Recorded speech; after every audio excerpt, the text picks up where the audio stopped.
நம்மளுக்கு பார்த்திங்கன்னா விரலி வந்து கொஞ்சோண்டும் அடிச்சுட்டு கிழங்கு வந்து கொஞ்சோண்டு அடிக்கிற மாதிரி தாங்க போட்டிருந்தாங்க. அதனால் விரலியெல்லாம் பார்த்திங்கன்னா சாக்கில் வந்து பிடிச்சி வச்சுட்டாங்க.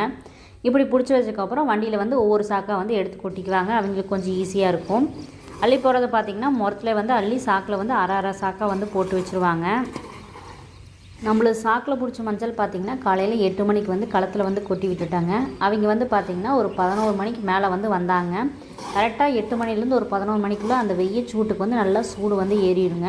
நம்ம நல்லா வந்து காய வச்சிட்டோம் அப்படின்னா ஒரு 2-3 மணி நேரம் மட்டும் வெயிலில் இருந்தால் போதும். நம்ம காய வைக்காத இருந்தால் மட்டும்தான் பார்த்திங்கன்னா ஒரு நாள் முழுசாக வந்து வெயிலில் காய வச்சு அடுத்த நாள் வந்து அடிக்கிற மாதிரி இருக்கும். நம்மளுக்கு பார்த்திங்கன்னா சூப்பராகவே காஞ்சிருச்சுனால ஒரு 11 மணிக்கு மேலே வந்து ஒவ்வொரு சாக்காக வந்து எடுத்து கொட்டி அடிக்க ஆரம்பிச்சிட்டாங்க.